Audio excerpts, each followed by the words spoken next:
والإسلام ديني ومحمدا رسول الله ويقين.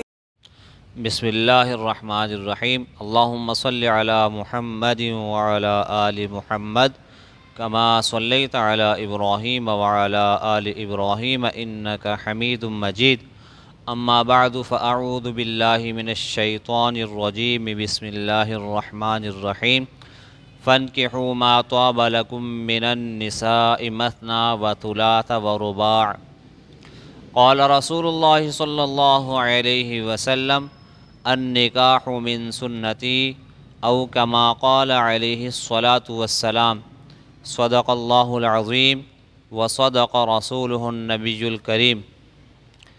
محترم اور عزیز ساتھیوں، اللہ رب العزت نے مسلمانوں کو نکاح کرنے کی ترغیب دی ہے، اسی طریقے سے آپ علیہ الصلاۃ والسلام نے بھی ترغیب دی ہے، اور ایک موقع پر تو آپ علیہ الصلاۃ والسلام نے یہاں تک فرما دیا کہ فمن رغب عن سنتی فلیس منی، جس نے میری سنت سے اعراض کیا وہ مجھ میں سے نہیں ہے۔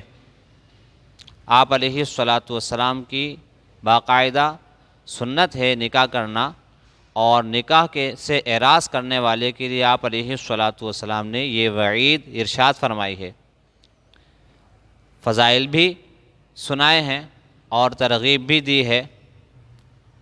قرآن پاک میں تو یہ آتا ہے کہ فانکحوا ما طاب لکم من النساء مثنى وثلاث ورباع، کہ جو تمہیں اچھی لگیں ان میں سے تم نکاح کرو، 1 2 3 4 تک کا حکم ہے۔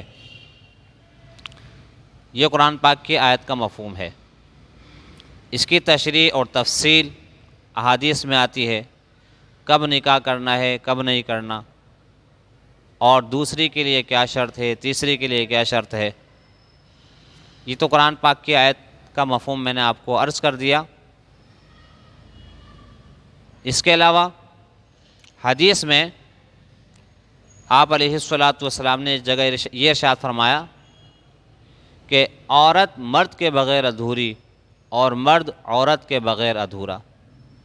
اللہ پاک جل شانہ نے دونوں کو ایک دوسرے کے لیے پیدا کیا ہے، عورت کو مرد کے لیے پیدا کیا ہے اور مرد کو عورت کے لیے پیدا کیا ہے۔ تو اس سے بھی پتہ چلتا ہے دوستو اور عزیزو کہ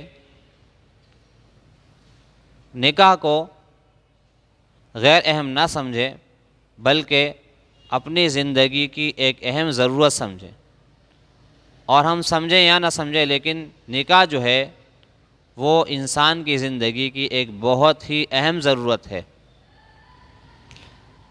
نکاح کے اندر جہاں اور فائدے ہیں اس میں سے ایک فائدہ یہ بھی ہے فَإِنَّهُ أَغَضُّ لِلْبَصَرِ وَأَحْصَنُ لِلْفَرْجِ، کہ اس سے آنکھوں کی بھی حفاظت ہو جاتی ہے اور شرم گاہ کی بھی حفاظت ہو جاتی ہے۔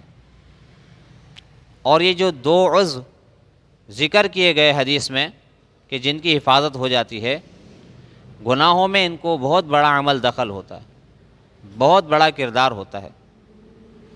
آنکھوں کے ذریعے سے بھی انسان بہت سارے گناہ کرتا ہے، اور شرمگاہ کے ذریعے سے بھی انسان گناہ کر لیتا ہے۔ تو ان 2 عضو کے بارے میں آپ علیہ الصلاۃ والسلام نے فرمایا کہ شادی کا فائدہ یہ ہوگا، نکاح کا یہ فائدہ ہوگا کہ ان دونوں اعضاء کی حفاظت ہو جائے گی، یہ دونوں محفوظ ہو جائیں گے۔ اور جب انسان کے یہ دونوں عضو محفوظ ہو جائیں گے تو انسان کتنے سارے گناہوں سے بچ جائے گا۔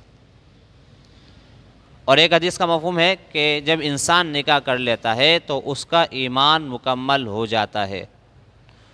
تو قرآن حدیث کے روشنی میں بھی اور موجودہ حالات کی روشنی میں بھی اور انسان کے جو بشری تقاضے ہیں اس کی روشنی میں بھی دیکھا جائے تو نکاح کے بغیر انسان نہ رہے۔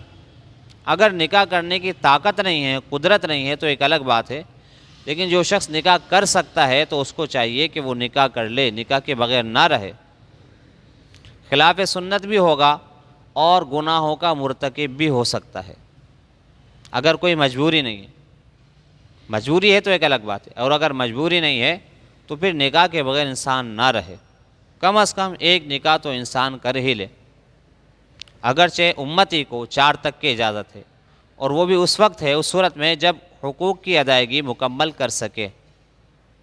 اگر حقوق کی ادائیگی نہیں کر سکتا، ایک کی ایک بھی اگر نہیں کر سکتا، تو ایک کی بھی اجازت نہیں ہے۔ ایک کی بھی اس وقت اجازت ہے کہ جب اس کے حقوق کی ادائیگی کر سکے، اس کے اندر اتنی طاقت ہو کہ اس کے حقوق ادا کر سکتا ہو۔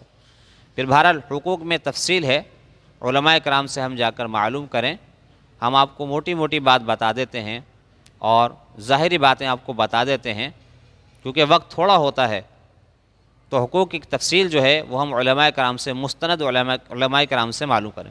تو اگر حقوق کی ادائیگی کر سکتا ہے تو اجازت ہے، ورنہ نہیں۔ اسی طریقے سے دوسری کی بھی اجازت جب ہی ہے جب یہ حقوق کی ادائیگی کر سکے، کہ دونوں کا حق ادا کر سکے۔ تیسری کے لیے بھی یہی شرط، اور چوتھی کے لیے بھی یہی شرط ہے۔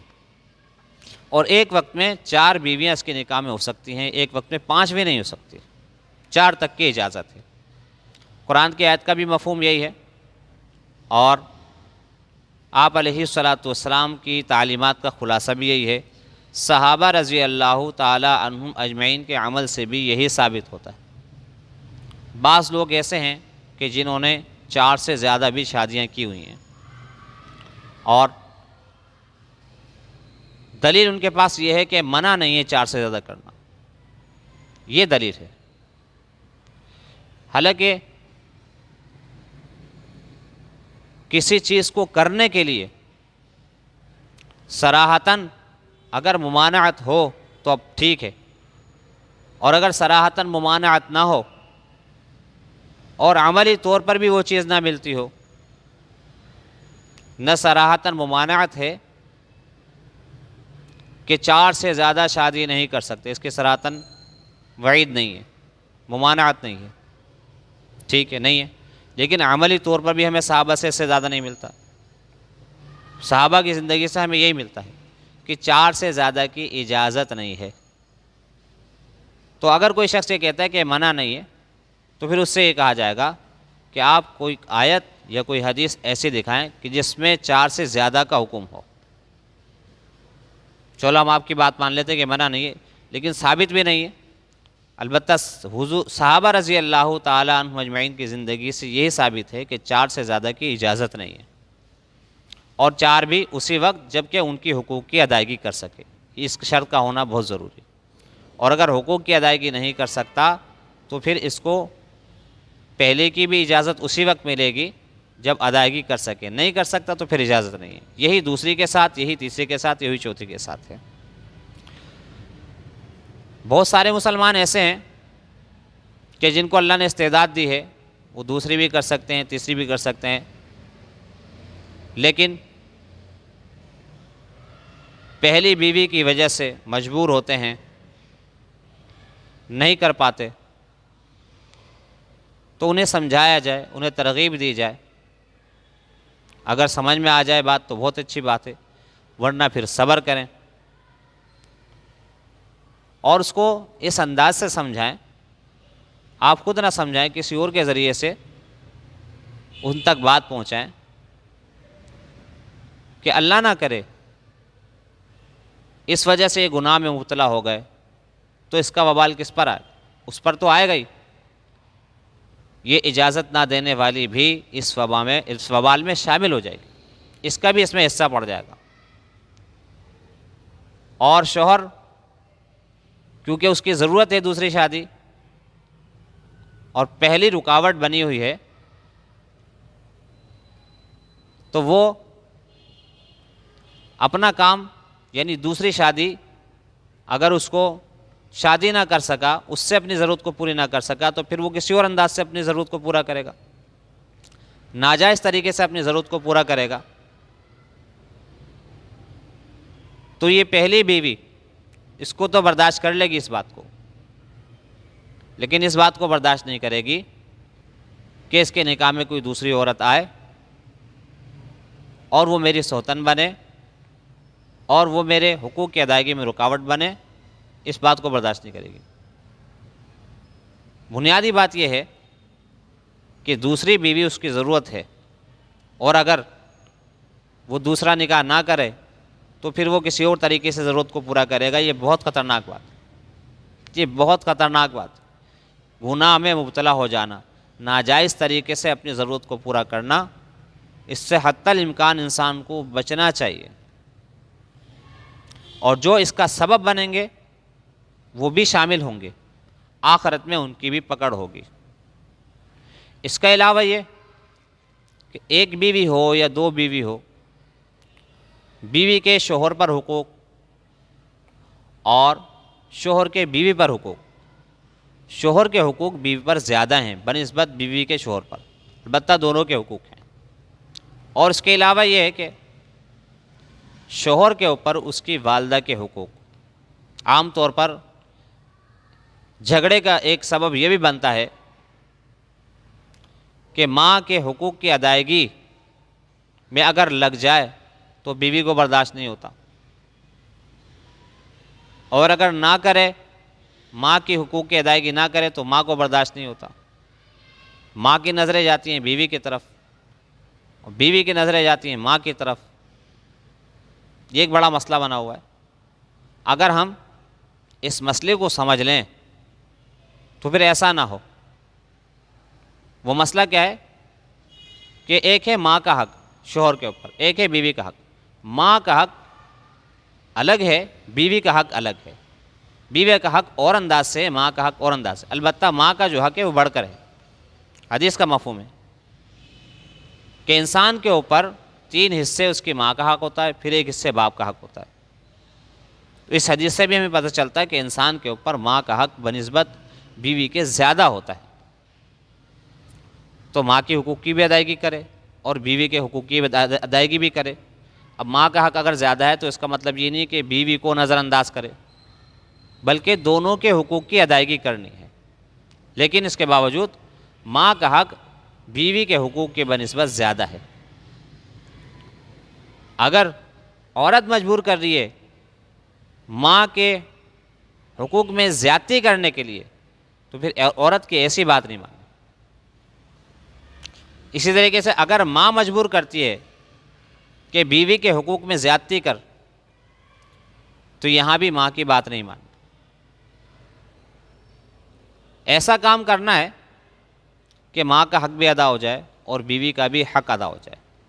اس کے باوجود بہرحال میں کہہ چکا ہوں، بلکہ میں نہیں بلکہ حدیث کا مفہوم ہے کہ ماں کا حق پھر بڑھ کر ہے بیوی کی بنسبت، اس کا حق زیادہ۔ اگر بیوی ناجائز مطالبات کرتی ہے ماں سے متعلق تو اس کو ماننے کی ضرورت نہیں۔ آپ بیوی کے حقوق ادا کر رہے ہیں اور اس کے باوجود اس کے ناجائز مطالبات ہیں ماں کے حقوق سے متعلق، تو پھر تو قطعاً ماننے کی اجازت نہیں ہے، اس کے اطاعت کی قطعاً اجازت نہیں ہے۔ آپ نے اپنی ماں کی حفاظت کرنی ہے، اس کے حقوق کی بھی حفاظت کرنی ہے۔ ایسا نہیں کرنا کہ بیوی کی وجہ سے ماں کے ساتھ زیادتی کر بیٹھے۔ تو دونوں کے حق کو سمجھنا ہے اور دونوں رشتوں کو نبھانا ہے، دونوں نسبتوں کو نبھانا ہے۔ اگر دونوں کو نبھا لیا تو سبحان اللہ، لیکن ایسا نہ کرے کہ بیوی کی وجہ سے ماں کو بھول جائے اور ماں کی وجہ سے بیوی کو بھول جائے۔ اس سے اللہ تعالی ہم سب کی حفاظت فرمائے۔ اب بیوی کے اوپر شوہر کے حقوق، آپ علیہ الصلاۃ والسلام کے پاس ایک صحابی عرض کیا رسول اللہ، یہ عرب کے جو مشرکین ہیں اپنے سرداروں کو سجدہ کرتے ہیں تو ہم آپ کو کیوں نہ کریں؟ تو آپ علیہ الصلاۃ والسلام نے فرمایا کہ اللہ کے علاوہ اگر کسی کو سجدہ جائز ہوتا، میری شریعت میں اگر اللہ کے علاوہ کسی کو سجدہ جائز ہوتا تو شوہر کو حکم دیتا، بلکہ بیوی کو حکم دیتا، بیوی کو یہ حکم دیتا کہ وہ اپنے شوہر کو سجدہ کرے۔ شوہر کا مقام سمجھا رہے ہیں، شوہر کا حق سمجھا رہے ہیں کہ شوہر کا کتنا حق ہے۔ بیوی کو شوہر کا کتنا تابع دار ہونا چاہیے۔ اور ایک حدیث کا مفہوم ہے، ایک صحابی آئیں عرض کیا رسول اللہ میرے اوپر میرے شوہر کے کیا حقوق ہیں؟ تو آپ علیہ الصلاۃ والسلام نے فرمایا کہ تیرا شوہر سر کے باروں سے لے کر پیروں کے ناخن تک زخمی زخمی، اور ان زخموں میں پس پڑ گئی یعنی پیپ پڑ گئی، اور تو نے اس پیپ کو زبان سے صاف کر دیا، چاٹ کر صاف کر دیا، پھر بھی تو نے اس کا حق ادا نہیں کیا۔ بیوی کو حقوق بتا رہے ہیں کہ شوہر کے کس قدر حقوق ہیں بیوی کے اوپر، اس کے ساتھ ساتھ یہ بھی سمجھا دیا کہ شوہر پر بیوی کے کیا حقوق ہیں۔ ایک صحابی نے عرض کیا رسول اللہ ہمارے اوپر ان کے کیا حقوق ہیں، یعنی ہمارے اوپر ہماری بیویوں کے کیا حقوق ہیں؟ تو آپ علیہ الصلاۃ والسلام نے فرمایا کہ جو خود کھائیں وہی انہیں کھلائیں، جو خود پہنیں وہی انہیں پہنائیں، اور اگر آپس میں کوئی بات ہو جائے تو والدین کو برا بھلا نہ کہیں، ایک دوسرے کے والدین کو، ایک دوسرے کے رشتہ دار کو برا بھلا نہ کہیں۔ تو ہمارے یہاں ایسا ہوتا ہے کہ جب آپس میں ناچاکی ہو جاتی ہے، بدمغزی ہو جاتی ہے، تلخ کلامی ہو جاتی ہے، تو ایک دوسرے کے گھر والوں کو برا بھلا کہنا شروع کر دیتے۔ اس سے آپ علیہ الصلاۃ والسلام نے منع فرمایا۔ اگر شوہر زیادتی کر رہا ہے تو شوہر کی پکڑ ہوگی، اور اگر بیوی زیادتی کر رہی ہے تو بیوی کی پکڑ ہوگی۔ ہم اپنی مرضی سے زیادتی کا معیار قائم نہ کریں، مظلومیت کا معیار قائم نہ کریں، بلکہ زیادتی اور مظلومیت کا معیار ہم قرآن اور حدیث سے سمجھیں، آپ علیہ الصلاۃ والسلام کی زندگی سے سمجھیں کہ آپ علیہ الصلاۃ والسلام نے ظلم اور مظلومیت کا کیا معیار مقرر کیا ہے، زیادتی اور کمی کا کیا معیار مقرر کیا ہے۔ اس کے بغیر مسئلہ حل نہیں ہوگا، اور اگر اس کو ہم نے نظر انداز کیا تو پھر آخرت میں دوستو عزیزو اللہ کے سامنے پیشی ہے، اور فَمَن يَعْمَلْ مِثْقَالَ ذَرَّةٍ خَيْرًا يَرَهُ وَمَن يَعْمَلْ مِثْقَالَ ذَرَّةٍ شَرًّا يَرَهُ۔ ذرے ذرے کا حساب ہوگا، ذرے ذرے کا، اور کسی کے ساتھ ظلم نہیں ہوگا، ہر ایک کو اس کے کیے کا بدلہ دیا جائے گا۔ اس بات کو یاد رکھیں۔ تو اس لیے دوستو عزیزو اپنی مرضی سے کمی زیادتی کا اور ظلم اور مظلومیت کا ہم کوئی پیمانہ نہ بنائیں، بلکہ اس سلسلے میں ہم قرآن حدیث کی طرف رجوع کریں، علماء کرام سے معلوم کریں۔ اللہ رب العزت عمل کی توفیق عطا فرمائے۔